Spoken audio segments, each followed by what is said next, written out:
Anyone who's watched an early Robert Rodriguez film is fully aware the director knows his way around a cinematic standoff. And if there's one thing Jon Favreau has proven during his Star Wars tenure, it's that he knows how to write a killer finale. With the arrival of the Book of Boba Fett's final episode, that creative combination has turned out to be especially fruitful.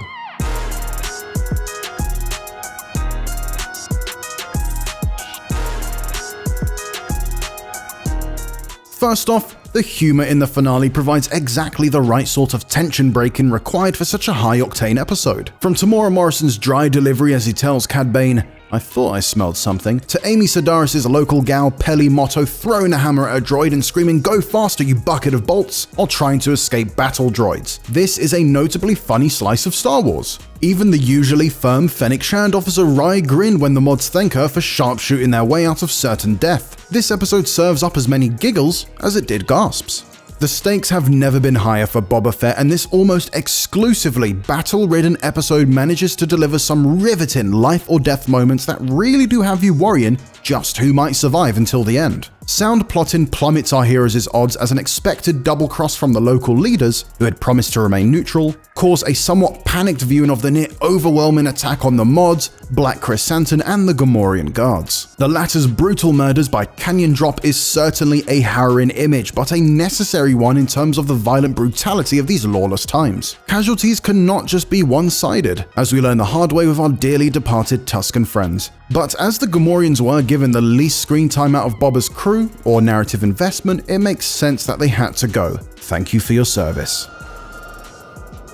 The show's usual stylistic nod to westerns is upheld once again by Rodriguez, but he manages to infuse some other compelling genre elements at key moments when danger is closing in faster than a Star Wars garbage compactor. The mod Cad probably didn't have to whip his coat and spin on his heels to protect Black Chrysanthemum from gunfire, but that matador flair made sure he looked good doing it, and it emphasizes the stylistic nature of this final stand. The sequence in which Mando and Boba hover like angels of death while dishing out justice against the Pike Syndicate's forces is another compelling piece of imagery. But the biggest, fist-pumping thrill comes when the people of Freetown turn up like Gandalf coming in from the east. This whole episode has a real Two Towers / Return of the King energy, with different factions uniting to defeat the oppressive Pike power. Talking of Peter Jackson vibes, it would be remiss to not mention Boba showing up on Chekhov's Rancor, clambering over, and through, the city's buildings like King Kong. With this outrageous sequence, Rodriguez offers a cheering nod to the kaiju movies of old, with an iconic image of a beast climbing a tower thrown in for good measure. But among the uniting factions and heroes, it is Grogu who proves his warrior worth by strutting in like a fancy gentleman and using his powers to protect Din Djarin twice.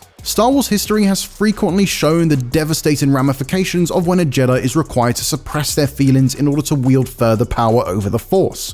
To have this so-called baby Yoda choose the opposite way of his nickname's sake is a powerful, heartfelt statement of intent for where his and Din's storyline will go. Grogu's link to the Force and Din's ownership of the Darksaber make for a daunting duo who might just inspire further allegiance to their hybrid Jedi-Mandalorian way. Every actor brings their A-game to this finale. Even David Pasquesi is especially sniveling as the mayor's major domo, and the collaborative nature of this episode means everyone has a moment to shine. But despite being a story of endearing teamwork, it makes a lot of sense to his character that Boba's ultimate defeat of Cad Bane would be on his own merit. Bane's live-action version provides the perfect foe. The combination of voice actor Corey Burton's growls of callousness with stunt performer Dorian King never entering a scene unless it's in slow-mo ensures the ominous mystique of this bounty hunter is not lost from the animation. Despite a lack of context for the grudge between the two for viewers not well versed in the wider Star Wars landscape, their showdown is dripping with unresolved tension and serves as a reminder that Boba's benevolence only goes so far.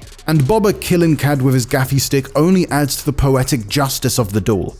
Before his death, Cad asks Boba, "What's your angle?" And this episode answers the question better than any prior installment. The angle of this series has long been for its characters to find purpose through tribal solidarity. Although much of this has come through battle, a significant amount is delivered through sincere simplicity. Whether it's the affectionate reunion of Grogu and Mando, the mutual respect of Mando and Boba connecting through their shared Mandalorian heritage, or Boba using the lessons he learned from the Tuskens to courageously lead the outcast friends he's made on the way. Boba Fett has finally found his tribe, and this episode puts him back in the center of his own story. In the Name of Honor delivers an intense, action-packed and riveting finale that puts the focus back on the eponymous hero and reinforces the thematic purpose of his solo series to both endearing and formidable effect. For even more Boba Fett, why not check out our review of the previous episode or an episode of Cannon Fodder.